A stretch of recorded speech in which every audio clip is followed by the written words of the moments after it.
going on, guys? This is Chris Weidman. I appreciate you guys checking out my channel and the latest episode of my podcast, Won't Back Down. I have a great show planned for today, but before we begin, I want to tell you about my show's presenting sponsor, BioXcellerator. BioXcellerator is the world leader in stem cell therapy and regenerative medical research. Through the use of their powerful golden stem cells, they help patients heal from joint and orthopedic injuries, autoimmune disorders, spine and disc damage, and neurological trauma. I went down to Medellin, Colombia, and I got my stem cells, and honestly, I feel great. My leg is improving every single day, and it takes about 6 months to get full effect from the stem cells, and I'm really excited to see what happens in the future.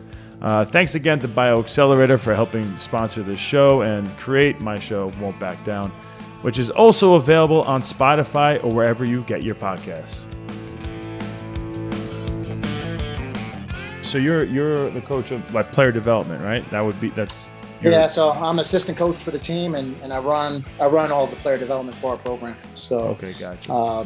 So I've been fortunate to kind of see everything from a different lens all these years. In Orlando, I was with 3 different coaching staffs. I got a real introduction to the NBA, and we can get into that in a second. And now even being with Charlotte, my role has changed a lot, even in the time that I've been here last year, coaching in the G League in the bubble format when that happened. And then this year we were doing an offensive and defensive side like football. So I'm on the offensive side. I'm helping with the ATOs, which is all of the after timeout plays. So organizing, all right, what are our mismatches? How are they guarding us? This might be a play that's going to work coming out of a timeout situation, and putting our guys in those situations. So it's been fun, kind of scouting games, still developing, the players that we have. And, each coach is designated a certain amount of players that they're responsible for, watching film with, going on court with, and such. And then, that's one of your major responsibilities is having those timeout plays ready to go. And, yeah. But it's kind of like fluid though, right? Because you have to see what's going on in that game specifically, but also you have to know the history of what they usually would do in prior games, right? How they're, I watch games leading up to it. So I'll see how they guard certain actions, and pick and rolls. They're guarding off ball, how they're matched up at that point in time, what their first unit does compared to their second unit.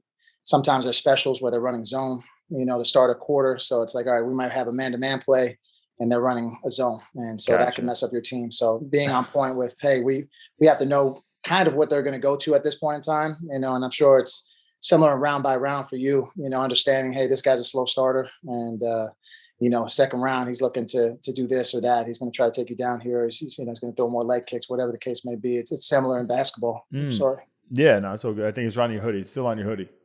I think it fell. I just lost my my earpiece. No, it's on your hoodie. You see it? No, it's on your actual hoodie. There we go. It is. Boom. I found you. What do you get? You don't even have cauliflower ear, and those things are falling out of you? Listen, I tell you, and I can't hear out of the right side either. So that's another tidbit of information. I grew up with a tumor in my right ear that basically crushed all the inner bones in my ear. So every year I'd have major operation to try to clear out the tumor, and then next year would be a follow-up to try to restore the hearing. So I would be playing games at Hofstra sometimes with an ear infection and completely playing the whole game dizzy, like it was like vertigo, just because I'd have like stuff going on that side. Yeah. And so if I lose this earpiece again, I'm gonna be in trouble. That's crazy. So wait, when did you first have a tumor? It started when I was young, probably around 7 or 8 years old. Probably had about 10 major operations. And like I said, I would always do that postseason to try to get it going, so even my times, playing at St. Dominic, I remember, after a big playoff game, that finishes up, go have surgery, be out for about a month.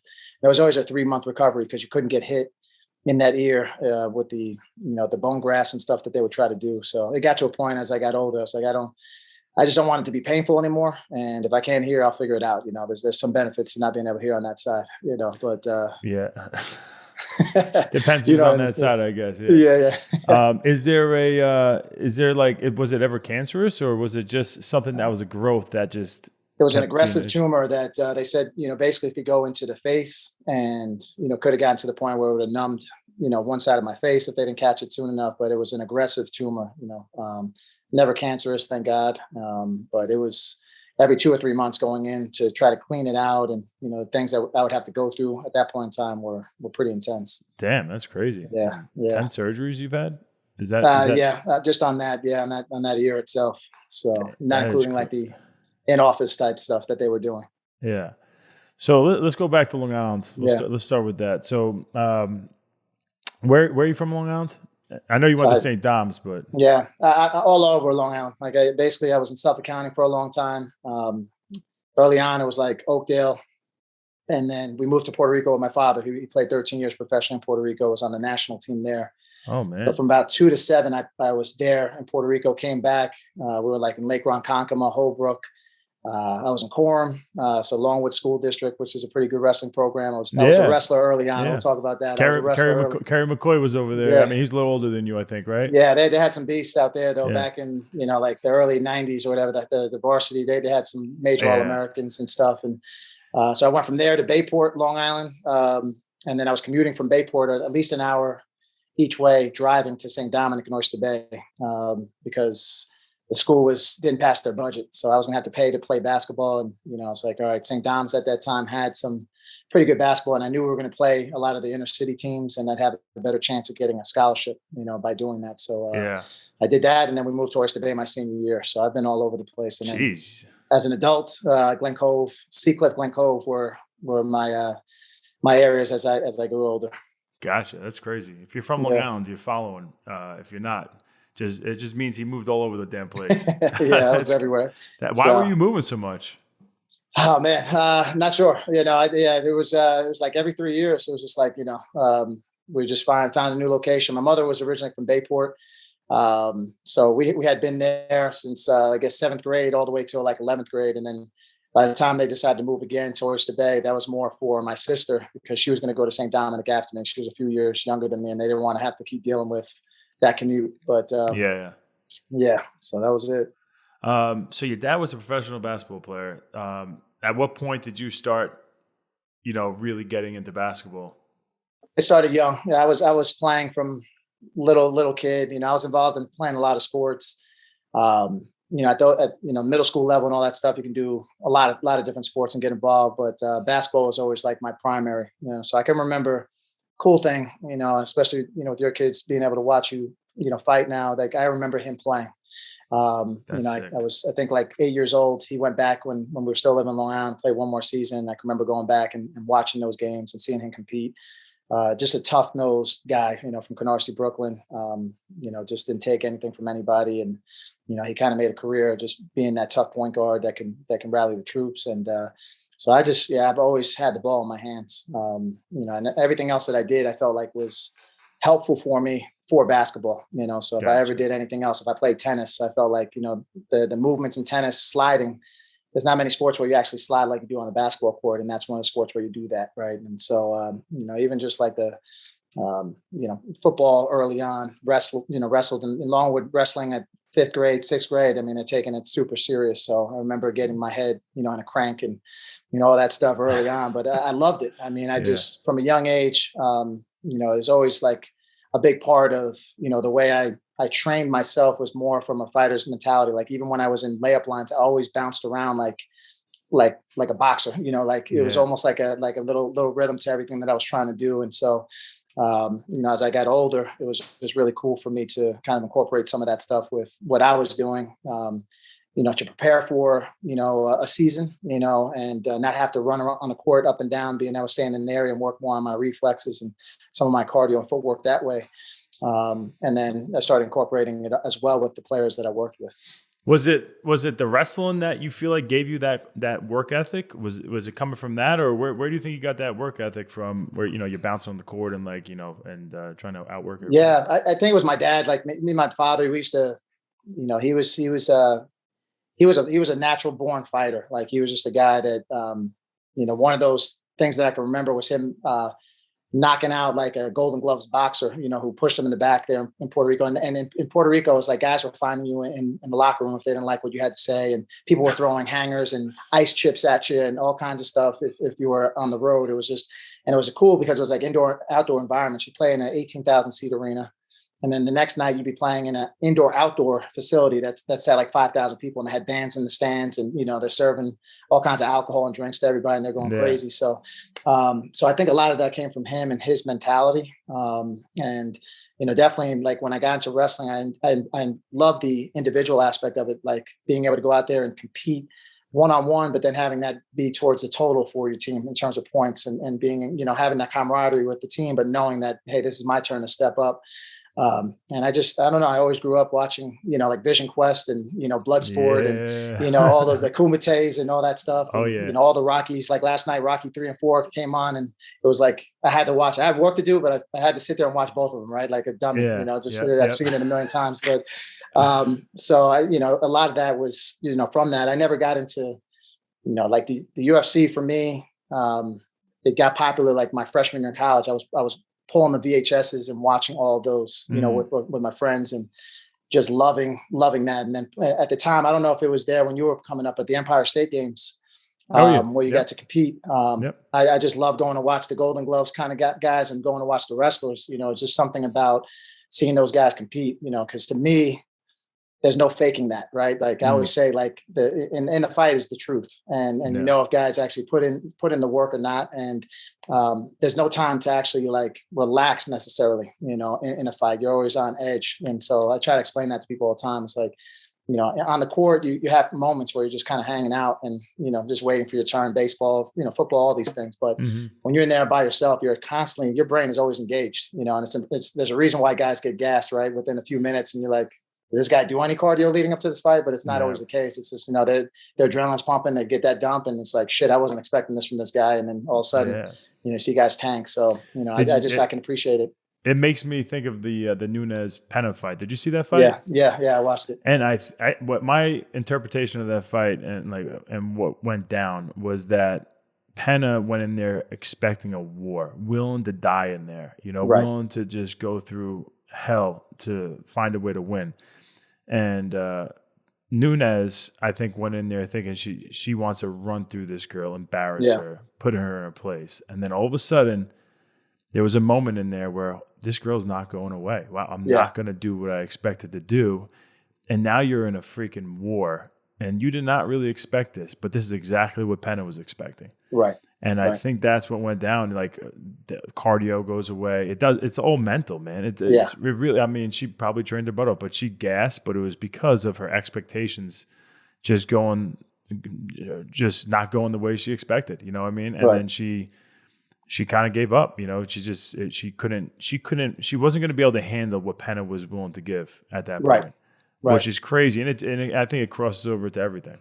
Yeah, no, I agree. It's the ability to adapt, is huge, right? If those things happen, and being prepared for all those different, hardest case scenarios, right? Just knowing, all right, if I'm cracking this person as hard as I can for 3 straight rounds, that they're still there, how do I adapt to that? Especially if I'm struggling, if I'm getting beat up or whatever. And the same thing on the court for us. It's just constantly trying to figure out, okay, they're killing us in this way. How do we evaluate that? Like we have iPads on the sideline, so almost instantaneously we can watch a clip and then be able to show that guy the clip when he comes out of the game and say, hey, this is what's happening. This is why you're getting, cut back door, or, when we're in these scenarios, you need to help, guard against, this guy going at the rim, and then we'll X out from there, all the different terminology that comes from it. But, it's that feedback now that we're getting, giving these guys and having them know exactly what we're looking for and how we make those adjustments on the fly, because if you don't make that adjustment, they'll just keep picking you apart all game long. Were you this technically minded as far as basketball goes when you were actually playing the sport, or did this come when you start coaching? Yeah. I think I've always been a creative, like in terms of the way player development is a fairly new term. When I started training, probably back in 1998, I was still in college. I started training kids, and people didn't know what player development was. They were like, what do you mean? It was just called training. And like, why would I pay you to train? I'm already nice. That was like the mentality. I'm already nice. Like, why would I pay you to, basketball players, they got a little bit of swag to them, right? So, well, there's some of the best athletes, not to cut you off, but I just always think like, you could kind of see who is a natural athlete. The cool thing about fighting and wrestling is that you could be a complete spazoid in almost everything. Yeah. If you work hard enough, you can figure out a way to win in those sports. Right. But I don't think the same thing holds true for basketball. I don't think you could be a complete klutz Right. and figure out a way to be good in basketball. I feel like it's way harder to do that. Do you agree with me? I agree. That? I do. Yeah, I agree with you. And that's a good point, because I think it's the speed of the game, right? And you're also thinking it from an offensive and defensive standpoint. And in some sports you don't get that, right? It's kind of like it's one or the other, and you take your time with it, right? It's like baseball, you take your time. We're going to play defense now. And same thing with football. And most guys, they're not playing both sides of the ball. Basketball is just so fluid, and you're trying to figure this stuff out on the fly. And for me, I wasn't ever the best athlete. And so you really think that? Yeah, I do. Even in high school, you don't think it just kind of came more natural to you? No, I was coordinated, and I worked my butt off. Like skill wise, I felt like, again, other stuff that I did, I really, I learned how to dance early, just like freestyle, nothing crazy. I played the drums. I felt like that helped me with my rhythm. Like there were certain things that I felt like helped me a little bit, but I could never dunk. I'd never dunked in a basketball game. And that was a big thing to be a Division I basketball player. They're like, can you dunk? And, that was one of the questions they would ask my coach, like, just watch him play. Were you trying to dunk? Were you? I was. Did you I put was a trying, strong effort in, like day in, day out, wear those shoes? Like, I did wear the jump soles. Yes, I wore the jump soles, the platform shoes. I tried all that. I think it helped me more with my agility and quickness than it did my jumping ability. And strength and conditioning wasn't that big then. There wasn't guys like me that were helping players in those areas to get better, whether it was skill wise or through strength and conditioning. So for me, it was just like, I just got to work my butt off. I was the cardio king. I could pick you up full court and pressure you all game long and never get tired. And that was like, again, just wear these guys down. And I felt like by the end of the game, I was going to be the same and you were going to drop. And at that point in time, I was going to take over. And so there was the same thing when I got to Hofstra. I played for Jay Wright, who's a Hall of Fame coach. Yeah.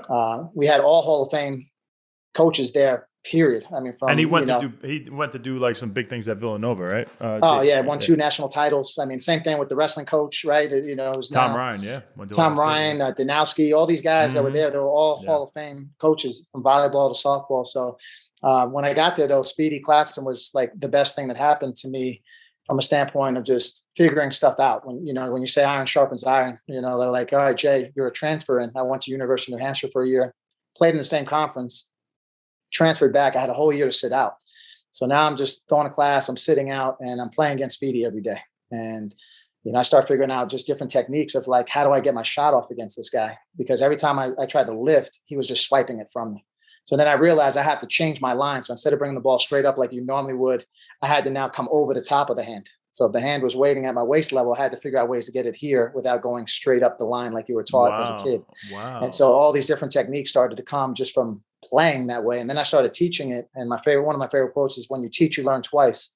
And when I started teaching things, I'm like, okay. And I started seeing kids do stuff that was maybe by accident that I started incorporating into some of the drill work and, things like that. So over the course of time, I got super creative with what I was doing. And I felt like I had to be, long story short, I felt like I had to be smarter because I wasn't the athlete. I looked at some of the guys that I played with, like, man, I wish I had his athleticism. I could just come into this game and not worry about a thing. Yeah. And I was the opposite. I had to like over prepare for things. And then that's helped me, down the line for sure.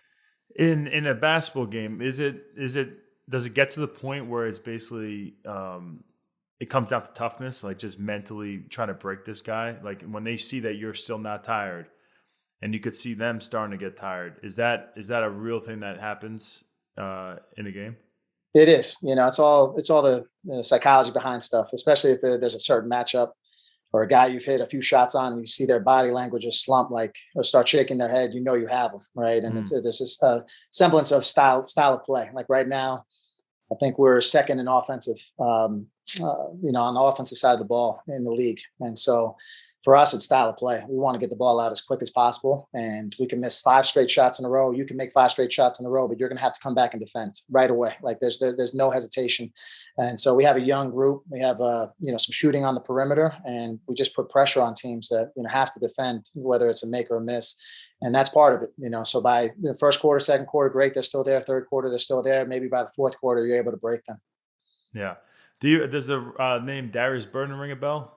That's my guy, Debo. Yes. Oh yeah. Okay. Yeah. Great. That guy, Baldwin legend. Yeah. He's one of the guys that I looked up to when I was coming up, because people don't realize he was an All-American soccer player, Yeah. parade All-American, which was huge at that time, and opted to go to Hofstra to play basketball, and then was so talented as a soccer player and athlete that they gave him a scholarship for his 5th year to play soccer. And so I remember coming up the pipeline and figuring, like, if I can bring up the ball against this guy, I'm okay. And same thing with Speedy. There's certain guys that you realize when you start coming up and you're like, man, because he was a few years older. And so even my freshman year in New Hampshire, he was there as a senior and Speedy was a freshman. And me being a New Yorker and playing pickup with all those guys in the summertime, I kind of knew what was happening at Hofstra. They were starting to tick up with the talent that they had and the toughness. And, that was one of the main reasons why I wanted to come back and play with them, because I was like, I want to be a part of that. I know they're going to be special in a few years. And Darius was one of those guys. Like I said, I just always enjoyed watching play, and playing against him was an honor for sure. Yeah, I followed St. Dom's. So my cousin played for Lou High. But he was a freshman, I think, maybe when you just finished. Sorensen, Jesse and John Sorensen. Yeah. They were Baldwin guys. My one cousin played for Baldwin High and then played for Springfield College. And then my other cousin, Jesse, the one who I was just talking about, he played at Lou High and then went to Adelphi.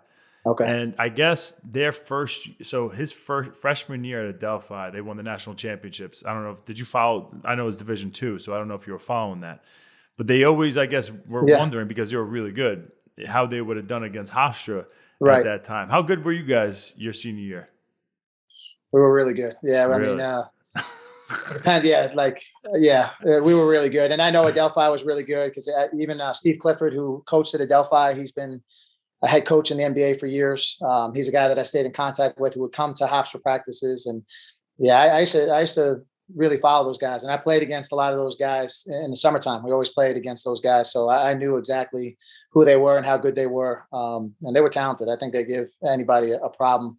But we were really good. At the end of the day, we had pros, like NBA guys, and we played just as hard as, what you would think, like nationally ranked or national championship type team, that they can win that level. You have to be a hard, tough playing team. And, us winning the championship that year and giving UCLA, we played UCLA my 5th year, and gave them fits. And they had, 4 legit NBA players that played a long time in the NBA, including Matt Barnes, Earl Watson and a few other guys. And so, I don't doubt that would have been a game, but I'm taking us all day. So let's fast forward. You graduate college. You had a great college career. What was the goal for you right out of college? I was seriously thinking, get a job. I mean, in my mind, I knew I was good enough to play. But I'd married my high school sweetheart. I had a child already. And in my mind, I'm like, you know what? I have a dual MBA from Hofstra. I was a marketing and management. I got that in my 5th year. So I was taking like 18 credits a semester. So so in college, you weren't solely focused on, like, I'm going to the NBA. Was that kind of not, that wasn't the main cards that you were looking at? My main thing was just, I was just kind of going with the flow at that time. My brain was like, I was focused on the team. Like, we have to win. We lost Speedy, and that was his senior year, and he went to the NBA as a lottery pick. So now it's like, all right, now what do you guys have? You just lost a lottery pick. Are you guys for real? Yeah. And Jay Wright could have taken a job to go to Rutgers for a lot of money and decided, like, no, I have 7 seniors coming back, and I think we're going to be pretty good. And I want to show everybody that we can do this again without a lottery pick. And we went out there and we dominated. We ended up playing some great teams, and finally beat St. John's for the first time at Nassau Coliseum, which was phenomenal. Crazy. That must have been insane. Yeah, so we did some pretty cool things. And like I said, for me, I was burning the candle, man. I was, like I said, married, trying to make money, trying to make cash on the side, because they were trying to limit athletes from making money. But had a child, and wait, you had a child in college? Hofstra. Yes, while I was there. So like it was a culmination. Yeah, it was a culmination of all that, from being a Division I athlete and trying to perform at the highest level. So part of it was I was making money training. That's how the training thing started for me. When I started my own business, I started at Island Garden at West Hempstead, and I was training kids on the side and doing that on weekends and whenever I could. I was loading trucks for my father in Queens, just trying to make some extra cash in the wintertime. And then, we go ahead and play at Madison Square Garden, the next night and go hoop and stuff. That's so crazy. It was intense, but I ended up, while I was going for my MBA, I was playing in Puerto Rico. So I was doing that. I started starting point guard for one of the teams there and helped them make the playoffs for the first time in a long time. And it was a great experience. And then I came back and I said, you know what, I'm going to just start working. I started working for admissions at Hofstra. They gave me a pretty good job, good paying job for like 9 months. I was doing that. Then I got into pharmaceutical sales for 2 years with the Johnson & Johnson company. And I was working, like I said, I was doing the training thing more than I was actually working that full-time job of pharmaceutical sales. And then I got to a point where I just asked Allison, I said, listen, I can't see myself doing this for the rest of my life. I was still in shape. So I said, you know what, I'm going to go to Puerto Rico one more season.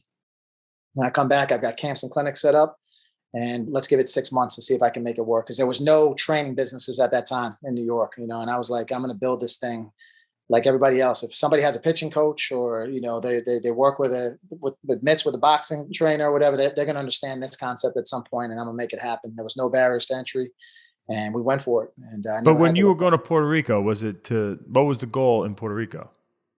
The goal for me was just to go there and play and make money. I mean, it was just like, I love basketball. Like I missed it, you know. And was there money though? Was there money in Puerto Rico? Yeah, they were paying, and it was a short stint, you know. So like, in order to get me down there, they had to pay, you know, decently, you know. So at the time, wow, you know, it's like they were paying for the housing, they were paying for the car, you know, they were paying for like food and everything. So basically, it was all expenses paid. You're living in Puerto Rico with your family for like 3-4 months, and you're making $12,000 a month. You know, like it's just like, okay, you know, so yeah. All right, so, I'm in. yeah, exactly. So Jeez. You know, so from that standpoint, I was like, okay, and you know, some guys can make a lot more if they were there longer, but for me, it was just like if I was really going to be about trying to make the NBA, I probably would have done the D League at the time or went overseas.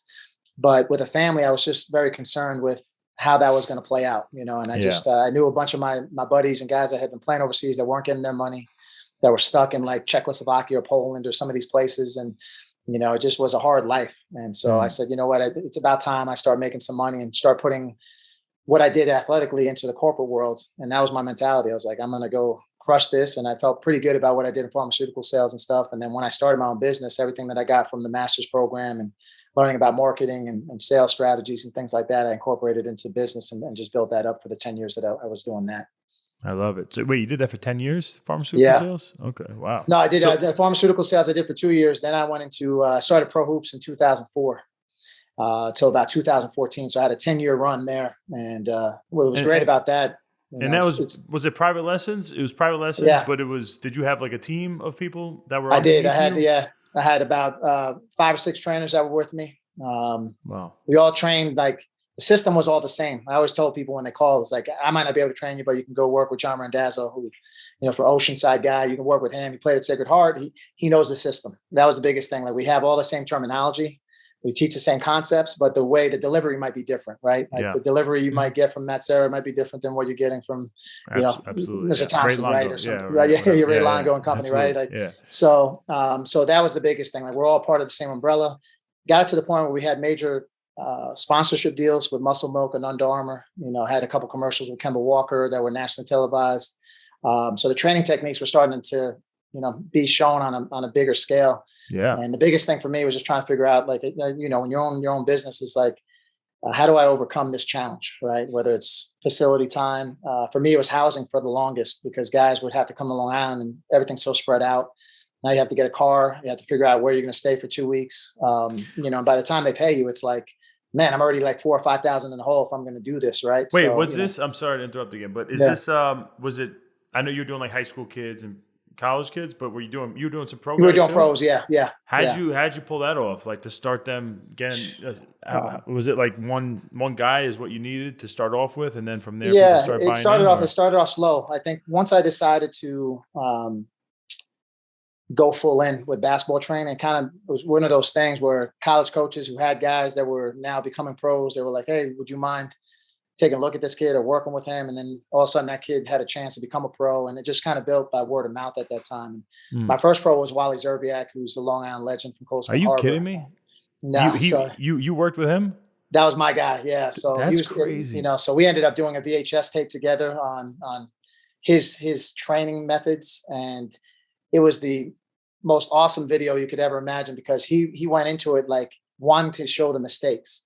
And this is what I love about him. He set the blueprint for our organization at that time with his mentality, because just on the tape alone, like we went unedited, like, all right, we're going to go 2 minutes as hard as we can. He could have missed 5 shots in a row. He's like, let's do it over. He was just like, no, I want them to see this because this is real. And, that's kind of where my terminology of make it ugly came from. Like, we're not trying to look pretty in practice. Like if you're doing everything perfect, either I'm not challenging you hard enough, or you're not going hard enough, and that's not good enough. Right. I love that. And so it's that make it ugly. It's the same thing with wrestling.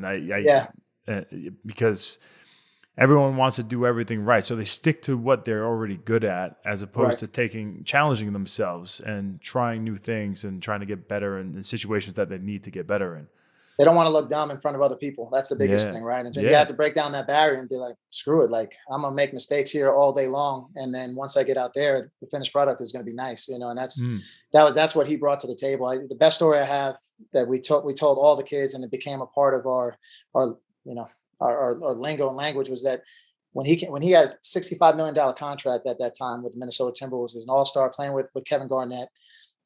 He came back into town and he hit me up. He's like, hey, I'm looking to get some work tonight. And I said, I want to. I said, I'm doing a girls clinic, middle school, high school girls clinic at Holy Trinity High School. And unfortunately I'm not gonna be able to do it. He's like, well, you're going to be working on the bully moves and the rip moves and all those techniques. I said, yeah. He said, I'll come through. So now, we have an NBA all-star coming to work out with these girls in middle school and high school. Willing to wait in line, like it's 6'8", chiseled. And then you got like 5'4", like little Susie from wherever, and this one, and he's waiting in line like everybody else. And that same night, another girl was coming in to work out at the clinic, and she was a Division I player coming from the Hamptons, and it took her forever to get there, probably an hour and 20 minutes or so to get there. Mm-hmm. She looked around the gym and she was overheard walking out of the gym with her dad. These girls aren't on my level, and left. Wow. So, to this day, we always talk about, like, it doesn't really matter who else is in the facility or the gym. If you're there, you're going to get better. And you're for us, we're training. We're not in there to like play pickup or, like have anybody necessarily spar. It was more about just building your techniques and doing the things that we need to do to get better individually in a group format. And so to this day, that's one of my favorite things. I wish I had social media at that point in time to show this guy. Could you imagine right now, just like any of these top performers? Like, we had LaMelo Ball come to a clinic that I was doing and just hooping with the girls and getting involved in every single drill. It was just so cool. Yeah, that would be awesome to see. That's crazy. And then, over the course of time with the pros, it just little by little, it just became like Jameer Nelson. I was going to Philly, leaving the house at 4:30 in the morning to work him out, by 7 o'clock in Philly, and then drive back to do more workouts, do that a few times a week. And he was a guy that ended up becoming an all-star. And then, a little bit of word of mouth. Charles Jenkins, was a guy that was at Hofstra, who I believe could be a pro. Started working with him young. He ended up getting drafted, and it just took off like that. And then finally we got with a major agency, and they started funneling, guys that were just finished with college that were getting ready for the draft process. And those guys, started coming to me, and we had a stretch there about 3 years where we had like 8 or 9 lottery picks that were coming to Long Island to work with us. You could not answer this question if you don't want to, but like, how much dirtiness goes down because there's so much money in basketball, and you're training these possible superstars, guys who are going to the draft, and how much dirt just starts coming around, these kids at an early age, trying to get in there, trying to probably fill their pockets so their pockets get filled up afterwards. Is that super common for you to see? There's a part of that, right? Like, that's part of part of what would come my direction too, as a trainer, because people realize who I was working with, and hey, if you can get them to sit down with me, I'll hit you off if they sign with me, kind of thing, right? So that's an agency standpoint.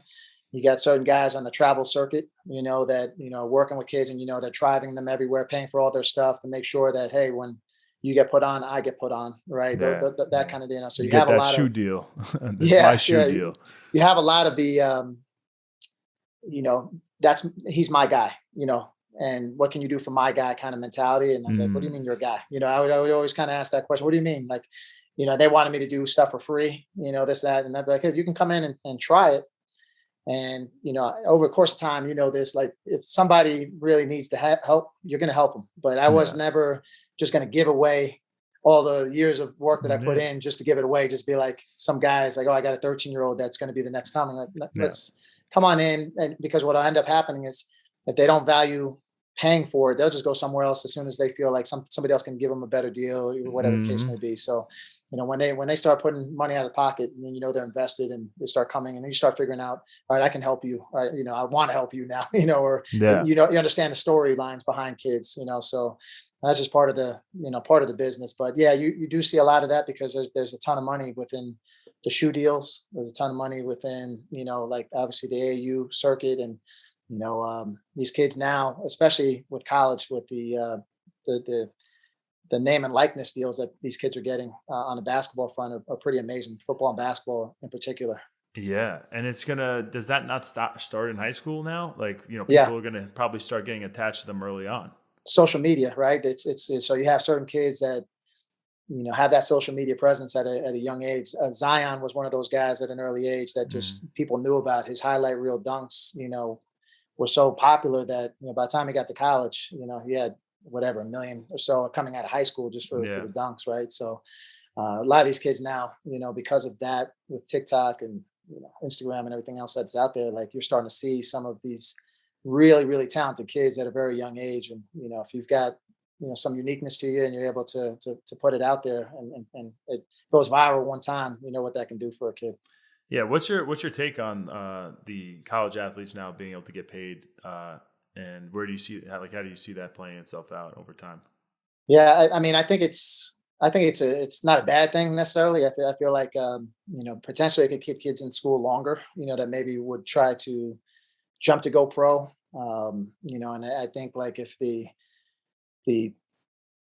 university or college is going to make money off of selling your number without your name attached, but everybody knows whose number that is, I think you should get something for that, right? So Absolutely. And like anything else, they're probably going to have to figure it out over the course of the next few years, because I think that could get murky as well. I think you're going to end up still seeing, kids being guaranteed a certain amount of money. Hey, you come here,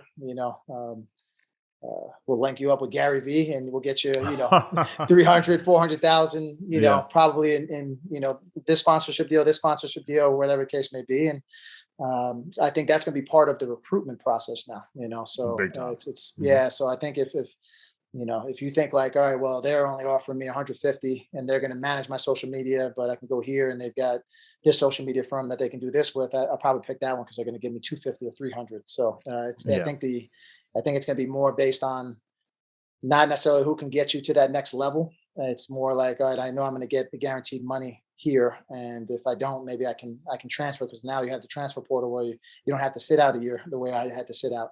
Now guys can just go somewhere else without like free agency. So it's becoming more of a pro-like atmosphere.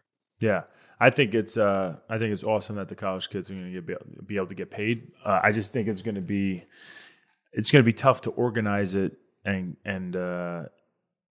to just make it as legit as possible. And right. There's definitely going to be a lot of issues that need to be worked out, I think, over time. But I think it's crazy that it wasn't always like this. The amount of money that colleges have made off of these athletes is insane. Yeah. I mean, how many kids at Hofstra would have bought your jersey? Yeah, come on, man. Come on, Long Island legend. Are you kidding me? Yeah, no, definitely. That would have maybe the singlet, right? The Weidman singlet would have sold. Bro, that's the thing that sucks for a wrestler. It's like, all right, how much money would I have made when I was in college? Right. Probably not much. I mean, Tom Ryan did do a good job of filling up the seats when I was at Hofstra. We did have some big dual meets, but it doesn't compare to basketball. It doesn't. I know Hofstra is not, UCLA or whatever, but still, there's a lot of people in those stands, and those tickets cost money. And there is jerseys that are being sold, and even in a small school, there's money to be made. That's just crazy. Like, was football there when you were there? Yeah. It was gone the year right after I graduated, and that was a year where 6 guys went to the NFL from that team. Right. Which is crazy. You had like Lance Schulters and Wayne Corbett and all these guys, right, that were just legit pros, playing in, Pro Bowls, Super Bowls, and all that stuff. And then when that went away, obviously it was hard, right? So it's like, that's, but in the bigger schools, they're making the football program is making crazy money, for the university. Oh, so it's absolutely crazy. What so after so you obviously got into the pros now, but when did you decide, since business was going so well with Pro Hoops? Is it called Pro Hoops? Yeah. Was the name of the business? doing the lessons with all the NBA guys and just people on Long Island. When did you decide that you wanted to move on, to try something different? Originally, the person that got me thinking about coaching in general was Jay Wright. He had a position that opened up at Villanova the year before I got to Orlando. Said, listen, think about it. Want you on staff, because he had young guys and he wanted to develop them over 3-4 years. He didn't feel like he was getting one and done guys. And so it would have been a great opportunity for sure. But I just felt like I didn't have an exit strategy. I wasn't even thinking that way at that time.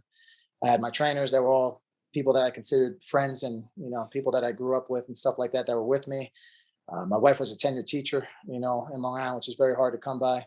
Mm-hmm. And so I was just like, all right, it was like 3 or 4 days. I said, Coach, I can't do it. I got too many people that I have to be responsible for here, and I said no to him. And he said, listen, I think you'll end up being in the NBA at some point just with your skill set. And I was just like, I just kind of laughed it off, didn't think anything of it.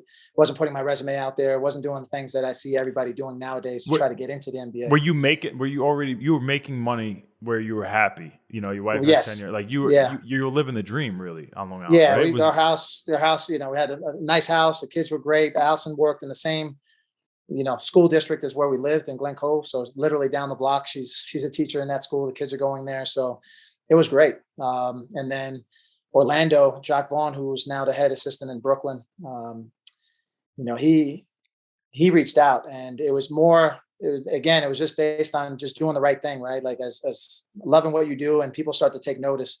Tobias Harris was a guy that I had for years. And so he was now a guy that got put on with Orlando and was doing really well. So that summer, Tobias was working with me like he had done the previous summer. And he sent one of the coaches to come watch him work out. And that coach happened to be a Hofstra coach at one point in time, Brett Gunning. And so Brett went back and said, oh, he's with Jay. He's fine. Like he's in good hands. He's getting a lot of good work in. And then during that period, Orlando was getting nothing but lottery picks. They were losing so many games. So because I had so many lottery picks coming to Long Island and working, when they would go to Orlando for that pre-draft workout, they would ask, who are you working with? Well, we're in Long Island with Pro Hoops with Jay Hernandez. And so he's kept hearing my name, and to his credit, he's like, we have a young squad here and we need a guy, like Jay to come in. And so we had dinner in Brooklyn, their last game of the season. And he just started asking me questions. It was like an informal interview. Why would you think about going into coaching now? And in my mind, I was like, I'm never going to Orlando. Like Allison will never move from Long Island. She's like, this is not happening. And so I was like, yes. Like I'm there. Like I'll do it. Whatever it takes. I just want to see, one, if I can get the offer and what that offer would be. So that way I had some leverage for other things that would come down the pipeline. Yep. And, eventually I just liked the way he approached it. And he's like, listen, I got a 2-year deal for you. You can finish all your camps and clinics. By the time they offered me, I don't remember when it was, might've been June or, June probably. He's like, just finish what you got to finish, come in September and we'll get started. And in my mind, I'm like talking to Allison at that point in time. I'm like, listen, I want to give it a shot, because if it doesn't work out, I have the NBA on my resume. There's no real way to separate yourself in business unless you have these kinds of credentials, because there's no doctoral program. There's no CSCS certification like you have in strength and conditioning. Yeah. So it was just a way for me to say like, hey, I've been in the NBA, and now, I've managed to network with people in the NBA, and I just figured it could help me down the line. And so I ended up making that trip to Orlando without the family. So the hardest thing I've had to do. And leave 3 kids behind. My oldest at that time, Michaela, was playing at St. Mary's. They were looking to win a state title for basketball.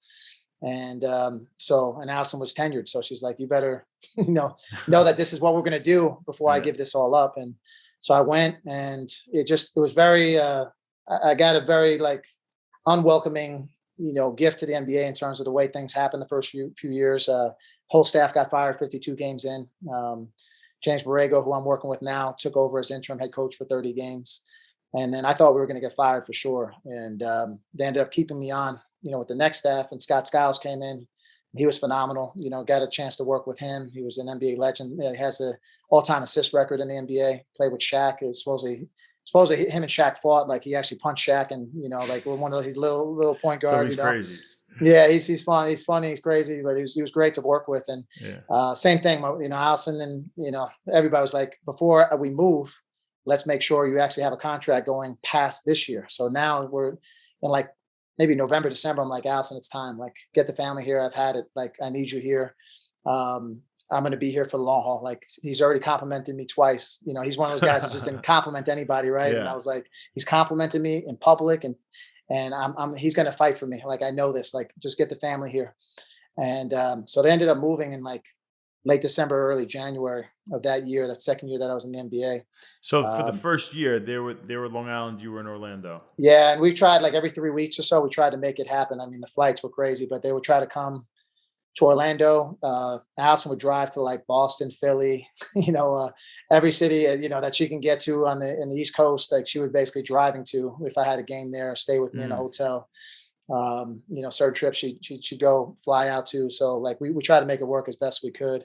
And then, that second year, same thing, started that year, we were, kind of separated and then, finally made that move. But, what I tell people, they think that from an NBA standpoint, when I came in, I was making less than I was with my business. So I actually took a hit.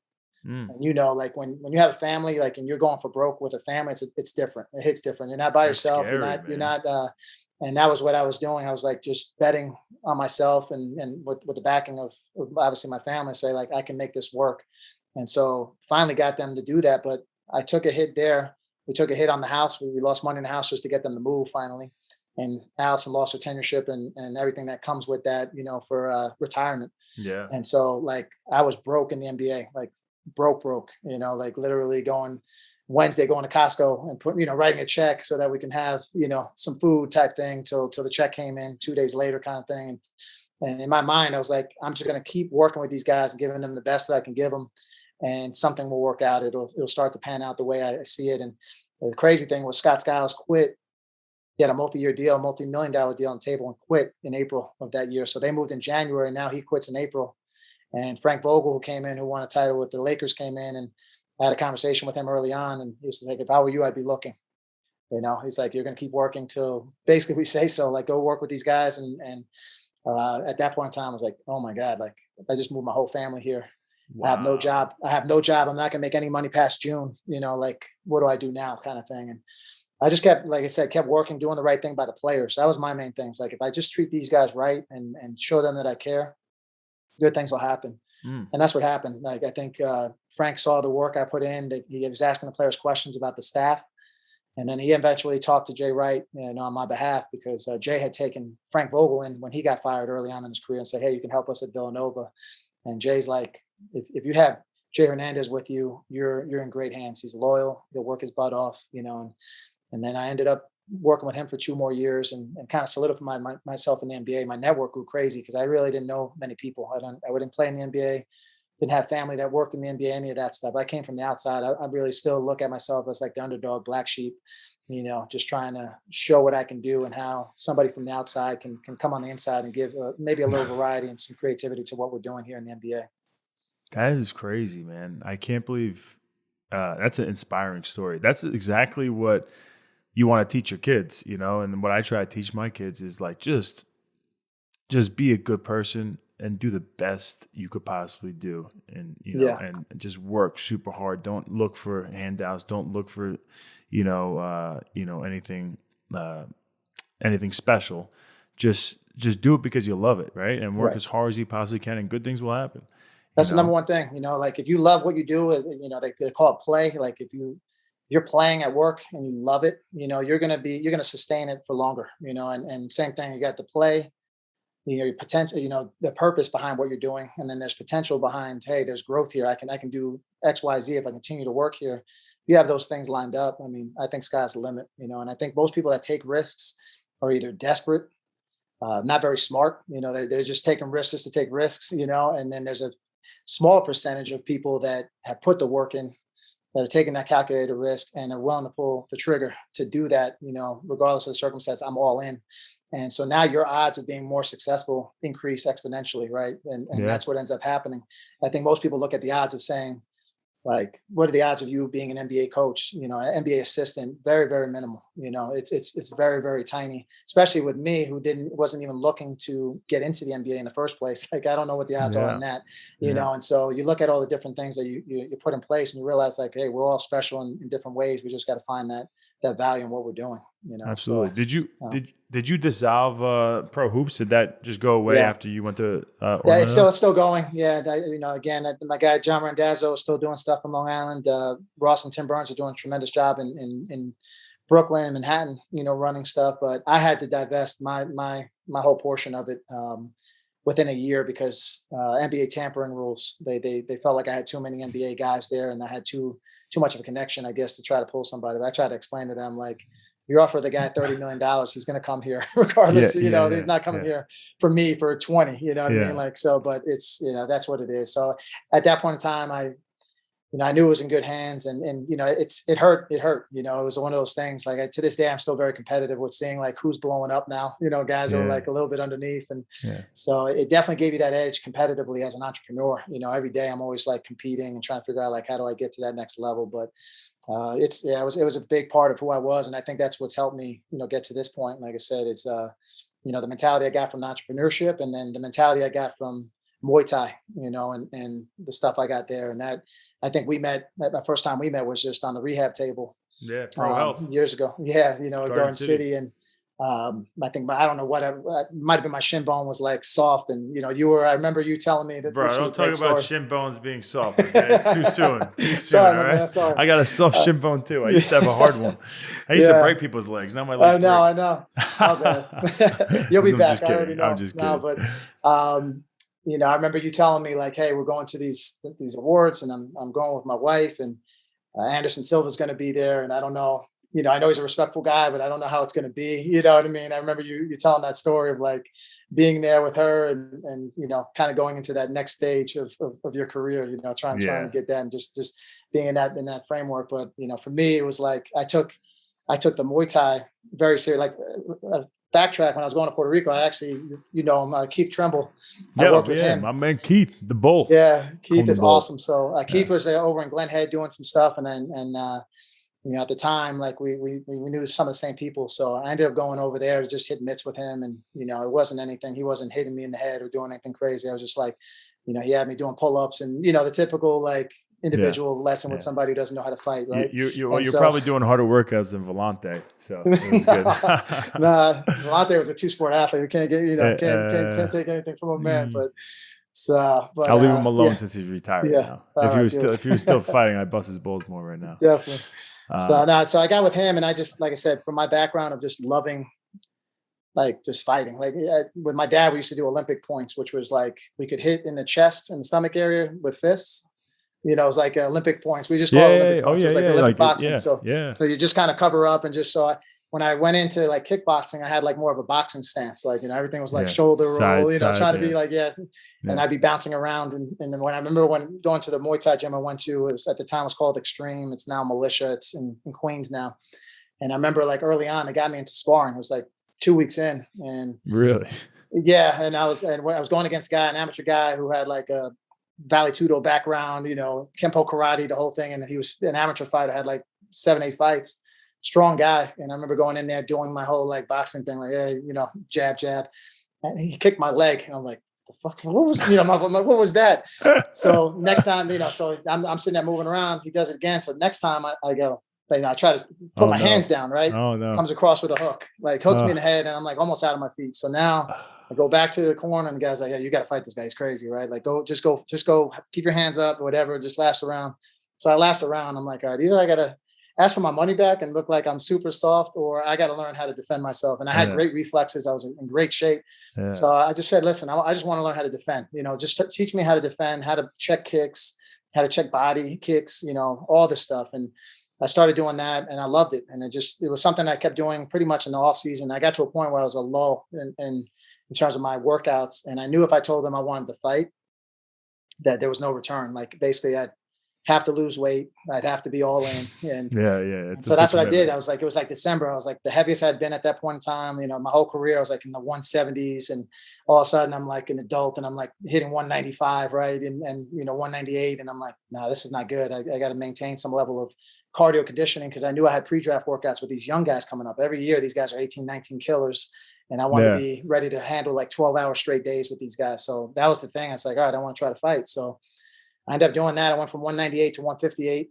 fought at a Are you 158. kidding me? No, so you guys see Damn. something. I was into it. I was doing like prison workouts in the park. Like, I ended up connecting, a crew. Tyrone was there. He was great. And then this other guy, Black Dynamite, they call him Black Dynamite, Cyrus Washington. He was a bare knuckle champion in Thailand. He actually worked with Frankie Edgar a little bit, when I know. he was getting ready to fight. I know the name. Yeah, I phenomenal. definitely know the face. Yeah. Yeah, so he's fought at like Miramar where the headbutts are legal and it's just hand wraps. And so I learned under him, and then and all about it from Katrina. I mean, not Katrina. Sandy. Yeah. Chris Romulo, who's also a guy in the Rockaways, who was a national champion, professional Muay Thai champion. He was in the gym as well because he didn't have a gym anymore. It got wiped out. So his house and business got wiped out. So I met so many great people and just like the. This was in Queens in that extreme gym? Gotcha. Yes. Okay. Yeah. And it turned into militia. And then it was like a hybrid of all these really good, coaches and stuff that came there at that point in time. And so I was like, I felt really good about it. I was like, you know what? I'm in here sparring, why not just test myself, in front of everybody. And everybody thought I was crazy. Like, they're like, what are you doing, bro? Like, are you serious? Yeah. Like, what's your problem? Like, is this like a midlife crisis? Like, what's going on? I'm like, no, like, it's like, at the end of the day, it's like, you can hit a heavy bag and feel good about it, but it's like, I just want to see where I stack up. It's not, it's very much, it was all about that. So I went in, we had, so I did that, got to 158, ended up, winning by TKO in the third round. And we fought in like some random gym in the Bronx. It was like this, you could smell the Thai oil. The place was packed out. I had like 70 people there to come see me, and it was awesome. And then followed that the next year, I did it again, won by TKO didn't go into the second round. And then my third one was at World Resorts Casino. And that's when it started getting to be like, okay, now you're starting like, starting to like fight. The competition was going up a little bit more. Yeah, like you were in like Take On and Friday Night Fights and all the like the local kickboxing. Where you're watching, some legit like Tiger Schulman's guys. Who just fought? Lady who just fought. The girl from Tiger Schulman. Yes. Yes. Caitlin Chukagan was there. No, who just fought though on this last card and lost the split decision? A girl. Yeah. Damn it, I don't know. She's also she does broadcasting and stuff too. She's well, you'll remember in the same. Man. Anyway, I remember seeing her fight on Broad Street. Kickboxing. She's got a kickboxing background. Her fight was maybe fight of the night for the last UFC. I mean, phenomenal. So I did that. Take On. Ended up winning that by decision, unanimous decision. And I'm thinking the next year I'm gonna keep going. I'm like, you know what? Why not? And I was supposed to fight at MSG on a card at MSG.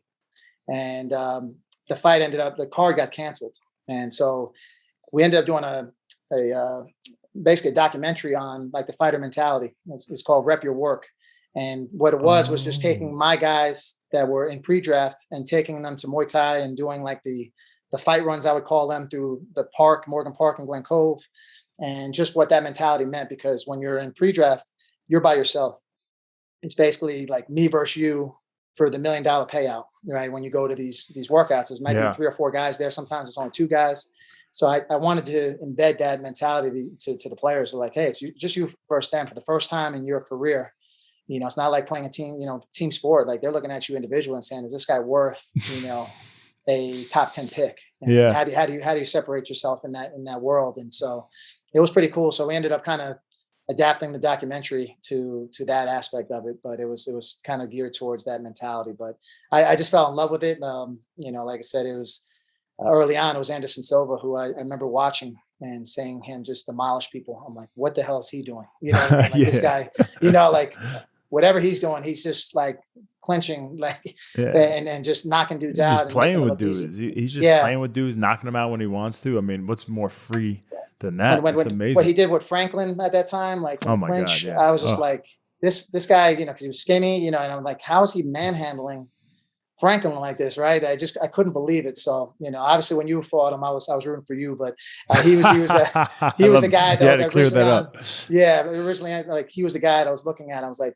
I want to learn how to do that. It's like, that'd be pretty cool to be able to stand up and use all your limbs and whatever. And, so that's how I got into it. But, since then, like I said, I've been a huge UFC fan. Watching you fight at Nassau Coliseum was my my favorite one. Oh, My wife so teared fun. up, man, when you're coming, Oh. you know, because knowing your background, and I've always told her about you and your family dynamic, and very similar, you know, in terms of family Yeah, we upbringing definitely and have a lot everything. of similarities for sure. It's Yeah, you know, crazy. being in Yeah. Carolinas now and everything. So like, I went there with Tobias Harris, and we sat, you know, close to cage side. We were right there and could see your family coming in, and with Billy Joel playing. I mean, it was just like straight Long Island, right? It Like we were was just in there going awesome. crazy, and then, you know, seeing your family in there and seeing how emotional everybody was. I remember my wife tearing up. I'm like, this is pretty cool. It's such an amazing night. So, you know, for me, just to be able to like actually see that and be able to witness all the other great moments, you know, over the course of time, it's been pretty cool. I appreciate it. You just gave me Yeah. freaking chills. Yeah, that fight was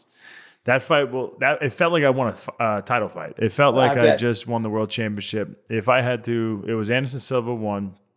I knocked him out, became world champion for the first time ever, and obviously being the greatest of all time was insane, and the way it happened was just Yeah. mind blowing. So that feeling was indescribable. Other than that, it's that Kelvin Gastelum fight, That and was, it I was mean, it's Nassau Coliseum. I yeah. was coming off a losing streak. People were doubting me. I had my back against the wall, and in my hometown, basically, you know, I'm in front of. I mean, Yeah. the energy in that Coliseum was. I mean, I'll never forget it. I'm getting the chills just Yeah. thinking about it. It was unbelievable. You didn't come out to Tom Petty, right? I came out to. I Came think out to I Billy came out. Joel, I thought, I right? came out of the. I came out of the mix. Tom Petty came on later. It was like Billy Okay. Joel first, and then it went to something else, and then went to Yeah. Tom Petty. We switched it up for that. Yeah. So that fight to me was you. That That's was, awesome and that you you were, were there for I that. mean, he hit you with a bomb too I at the end of know. that first. And so I know. like just the ability, that fight, it wasn't like you dominated the fight. Like you Yeah. showed the championship spirit, right? Of like being able to like take that shot and be like, all right, I'm back in my corner. Let me regroup. And then Yeah. came out and, Yeah. you know, it was Thank awesome. God I was good. Yeah. I mean, I dropped right to but I was aware the whole time. I've been hit with shots where it's like you don't even remember it. That I was completely aware. Hit me. It was a good shot, obviously, and it's funny because that mother effer, like he's so short, Yeah. and Yeah. I know what he's gonna. All he wants to hit me with is that left hand. He does it Right. to everybody, and I'm like, I know what I'm gonna stay away from is that left hand, and then he hits you with Yep. it. It's like, you freaking kidding me? Yeah. Yeah. He's sneaky with it. Very Right. sneaky. He's a tough. That's a measure of greatness, That's a though, tough right? dude. Like I always tell guys, like the true measure of greatness is like knowing what somebody's going to do, and they can still do it. Absolutely. You know, it's like I got to, you know, we do it all the time. Like you can't let them go left. You can't let them go left, and it's like the guy's going left every single time. Like you just can't stop it. It's just like something about certain guys and their strengths, right? Yeah, yeah. There's that confidence, you know, like a guy who's so good with going left doesn't think you have a chance of stopping him going left. So you worried about him going left. There's not enough confidence to beat his confidence. It's like I feel like everything is so mental. It's insane. I didn't realize you got into fighting like that. I knew you were a fan of the sport. I knew you had trained. I didn't realize you fought and had 3 fights. That's crazy, so like man. Now, what's cool about the NBA is I get to travel the country, and you know I've been able to link up with like Kubat Perez, you know, in Houston, and do, you know, hit pads with him for years now, and been, you know, just an awesome experience to be able to do that. You know, I went to Stipe's gym once in Cleveland. Worked with one of their wrestlers, a young guy. They stuck me with a young guy, and we, you know, it was cool. You know, like just to go do stuff with him. Yeah. You know, obviously Keith. So like different cities, I try to find a place. It's not always, doesn't always work out because we're working our butts off watching film, and it might be a back-to-back. And, you know, sometimes you try to connect with people, but they've got fights going on. And so it becomes a little bit harder, but you know, I just enjoy that process of being able to continue to still train and, you know, see people and kind of watch some of the workouts as they go on. You know, like do you usually just go like find a gym and then you want to hit pads there, or what kind of workouts do you like to do? Yeah, it's usually pad work. You know, try to get with guys. Julian Chua right now, also in LA, who's got a bunch of boxers. He's got the Italian guy, the middleweight. Vettori? Yeah, he's got Vettori. Okay, yeah. Yeah, so like he works. You know, he works out there as a boxing guy. So I've been able to connect with him for years. You know, and you know, do some stuff there. So like over the course of time, you start seeing some of these younger trainers that, you know, you had been with and now working their way up and doing some pretty good things. And so it's crazy. So it's cool. Like you learn like just how people teach and their style of teaching. And, you know, you pick up, and for me, I always pick up just different things. And, you know, like the footwork in Muay Thai helped me out a lot, you know, in regards to just like flexibility, mobility. I love to spin in basketball. So like even like spinning back fists and Oh yeah. heel kicks and, like different Yeah. things like that. Like Yeah. it's natural for me. Like I can Really? find it. It's Yeah. not So like, natural for me at all. yeah. That is not Uh, natural for me at all. But no. So like, so it's cool when you start to see these things. And then, of course, all the NBA guys try to act tough and, you see them actually try to throw a punch or something like, oh, I know. that doesn't look good. Yeah. I know how So, athletic they are though. But I'm just yeah. like, damn it, you're so big and you're so athletic. Yeah. You would think that everybody could just throw a punch because Well, it's all guys think they're tough. All guys think they could throw hands. Everyone, Yeah. especially if you're from a rougher neighborhood, like you grew up Right. slap boxing, Yeah. and you have this false sense of confidence. I think, which it's good confidence against the majority of people. But then if you're looking at people who actually train even a little bit, you know nothing. I was the same You're way. right. I thought I was the man. I thought Yeah. I thought I had hands, and then all of a sudden you go to a boxing gym, and you learn pretty quickly. No, Yeah. you got to work on this. You see it with the Triller fights now, and Yeah, the way these guys look, it's sad, and then it's a combination. Of I thought what's his name, Williams, Devontae Williams. Yeah. Darren Williams, What's his name? Darren Williams. Darren Williams. Yeah, my bad. Yeah, I thought he looked good. I mean, he's older. He wasn't trying. I don't think he's trying to be anything special. Right. But I thought he had good footwork.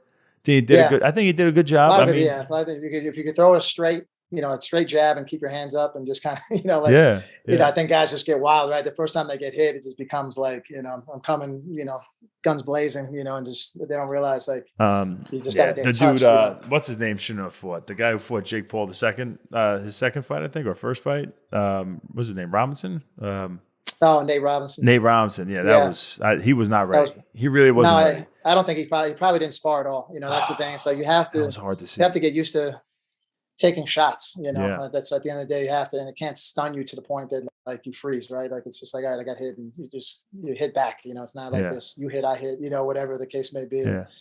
That's the thing that, like, same thing, appreciation for like the small guys in the gym that would just kill you in the street, right? Like there's certain guys that all of a sudden you're like, oh man, what this guy's doing in jiu-jitsu or, in boxing, if he saw most people, they'd probably think like, I'd body you. And it's just, like it's that they have no shot. So people always think like you have this ultimate confidence that you can just go fight anybody or do anything because you took a couple classes. Like, no, it's put you in the other frame of mind. Like everybody's a threat.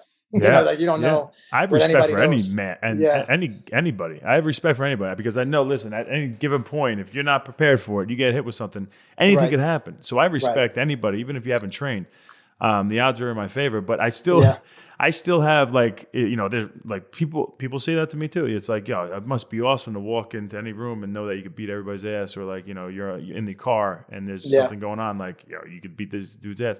But I'm always expecting the worst. I'm expecting him to have a knife or a gun. Like I'm never starting any drama because I'm just, unless you're doing something to mess with my family, you're not going to get me to the point of, no. And I feel like with a guy like you, people who know you or know somebody else, they feel like they have to go to the extreme with a guy like you. Yeah, right? Good luck. Like I'm a bigger guy to begin with, so it's either you're my size and now you're going to get your ass whipped, or you're bigger, you're going to get your ass whipped, or you have a gun or a knife. Right. Most likely, if you know who I am, you're going to have a gun or a knife. That's it. Like, I would assume, but man. Well, what was I going to ask you? So with the Charlotte Hornet players, like, are you able to teach them some of this stuff? Are you interested in cross training? They are. Yeah. There's like in the off season, there's stuff that we'll do. Like, sometimes some of these guys are actually working with like boxing trainers and stuff like that. And, to be able to get them with you in this off season, now that you're in Carolina, like, stuff like that, I think they would eat it up. Let's do it. Let's do it. Yeah. Christian McCaffrey just hit me up recently. He wants really? He wants to become a ninja in the off season. I guess he's injured now. So he's, yeah. But that's awesome. So we'll it's fun because, again, you can mold like a lot of these guys, and then, like I said, it's just, you can see they are coordinated, but it's amazing just with, I have to send you a picture of like Kemba back in the day trying to throw a kick, and, like his arm is all the way up here. The kick is like all flailing. And then like, it's interesting, because he has a breakdancing background. He's so fluid on the court, and, bring him to the gym and it's like, bro, really? And so it's cool to see them in that environment, but they love it. I mean, they all like want to do that.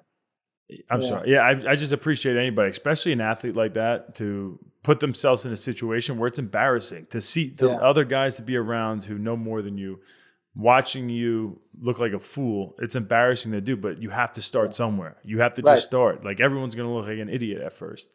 That's the scariest thing, is walking through any gym like that, for the first time, when the door opens up and you're the new guy and everybody's looking at you and, trying to just get past that. But then you realize, like, the camaraderie, and that people are really trying to help you. If you're part of that gym, for the most part, it's that family atmosphere where people are like, hey, you're part of this now, I'm going to help you. And, by helping you get better, I'm going to get better, because I'm not, I don't want to, it's boring for guys to dominate, right? Like, at the end of the day, you want to be challenged. And I think that's the biggest thing when I'm working with my players. I'm always trying to find ways for myself to get better so I can help them get better. And I'm trying to figure out how can I challenge this guy? And that's the first thing, is like, if, what I would see early on from guys in the pros would be, they would want to almost quit when it didn't look good. Like, oh, this is stupid, right? Like, I'll never do this, and it's like, I'm trying to enhance your skill level. I'm not, I get it, so eventually that's where, like, a lot of the make it ugly stuff came from. Like, if you're not making it, like, I'm clapping when I'm making the mistake. I'm like, yo, that's nice. Like, let's do it again. Because if I do it 10 times in a row, you mess up on 8, you only have to do it one time right in the game. Right. So, like, that's where we're trying to overload some of those principles and work on them and rep them. And so, that's been the fun part, just trying to get these guys to, take it to that next level. And, like I said, for me, it's being able to compete with those guys in different ways too. Like, as I'm getting older, I used to play one-on-one with those guys all the time, and, do that and compete. And then it got to a point where it's like, all right, I don't know if I'm to tear something today. I've been sitting for like a week, and, so now it's just like, all right, now we play like follow leader, like almost like horse type shots and, ball handling routines and stuff like that. But it's, try to figure out different ways to make it competitive. Yeah. This would be our last question. I'm going to wrap it up. But what do you notice, like, the difference from the kids that were kind of up and coming when you were, when you were playing, compared to the kids now that are up and coming? Is there any differences that you see? I think the biggest thing right now is just the social media, presence, right? Just how popular certain people are, because of social media and what they're posting. When I was coming up, it was just like, I played against Kobe Bryant in high school, going into my senior year at a huge showcase. And people knew how good he was. Like, you kind of like, oh, he's like the best player in Philly or something, right? But I didn't see any videotape on him. I'm like, all right, I'm gonna go pick this guy full court. I'm a dog him. You know what I mean? Like, in my mind, I'm gonna. But you just didn't have any tape or any footage of these guys, right? They kind of just going in blind, and you just only knew certain stuff based on, like, you're a USA Today All-American, or you're a Newsdays All-Long Island kind of guy. There wasn't any footage really of guys until you played against them or saw them. So I think nowadays, like, everything's out there for you to see, so you're either getting exposure or you're getting exposed, right? So if you're a guy that's not been putting in the time or putting real work, you could get exposed as well, when you get out there. But I think it's having that. I think it's what it's doing to some of the young psyche. I think it's like everything that they do has to look good, because they know potentially it's going to get posted, and it's, you see it sometimes early, in the NBA too. It's like, if they're doing a drill and they mess it up, and the social media guys behind them, hey, don't post that. They're very, very aware of what's going on outside, right? Mm-hmm. So I think that's probably the biggest thing that our kids are having to deal with. Us as parents are having to deal with, how to manage, what they're on, what they're seeing, and and again, if they're somewhat talented, what that does to their ego and who they think they are. The self-awareness piece starts to go away a little bit, because you start believing a little bit more of the hype than you should. And how do you deal with obviously most of the players in the NBA that you have to coach and and teach things to are people that were standouts their whole entire life, and so their egos have to be pretty inflated. How do you deal with egos, like big egos? Good question. And kind of circumventing that, but because you want to teach them, you want to help them out, but a lot of it is just for me it's an old Kareem quote. It's sweat binds more than glue. And so, like, just being on the court with them early on and putting them through drills and asking them, like, hey, what's your motivation? What are your goals? What do you want to work on? So I kind of give them what they want early, and eventually build that trust. I realize, like, this guy knows his stuff and he's putting me through some good things. I see some improvements here. Then I can give them what they need. That's the biggest thing. It's like, if I just come out guns blazing, like, hey, you got to do this, this, and this. I'm like, who are you? It's like, but once you are out there consistently with them, helping them improve and showing up when they show up. And I think that's the biggest thing, is just building that care factor, that trust factor with these guys, where they're like, all right, he's got my best interest. And then, again, it's understanding who they are and where they want to go. And if that mirrors what the team is looking for, that's always a great thing. A lot of times it's not, right? Like, everybody wants to be the man, and in team sport, it gets very difficult. So trying to balance that out in the NBA is always a unique proposition. It's like the athletes that you work with make a lot more money than you if you're the head coach. Especially assistant coaches. They're a lot of times playing at a higher level than you ever played at. And so trying to figure that out, it's unlike anything else in the professional world that you're dealing with. It's like district managers aren't making way less than their sales associates. Otherwise it's like, what's the point of the district manager kind of thing, right? So it's a different dynamic. So I think it has to be a semblance of like, I can mess with this guy because he's always prepared. He's watching game film. A lot of times these guys, they watch their own games. They have a hard time watching other people, so I'm responsible for watching 5 games ahead of the opponent that we're playing against. And I can give them the nuances of like, this might be a good time to attack these guys here. Look at these 2 or 3 clips. Well, the last time we played them, you were able to get a few post ups this way.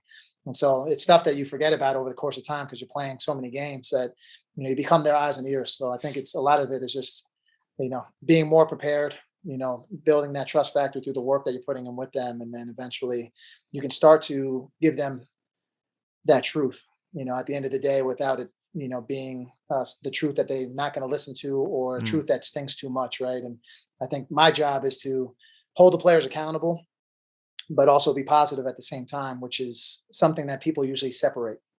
I always say, like, positivity and accountability, they don't have to be 2 separate entities.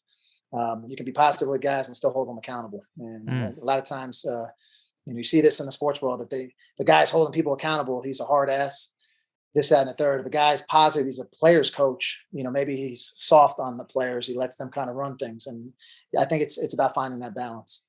That's well said, man. Appreciate it. I appreciate you doing this, buddy. Yeah, no, it's great. On the road. I know that's not easy. Busy dude.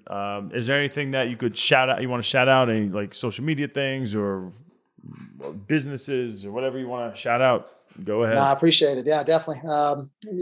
Definitely check out Coach Jay Hernandez on Instagram. I'll be on there, post different things from time to time, and Rep Your Work is something that me and my wife put together. It's all positive stories of people who had their breakthrough moments in life, in work.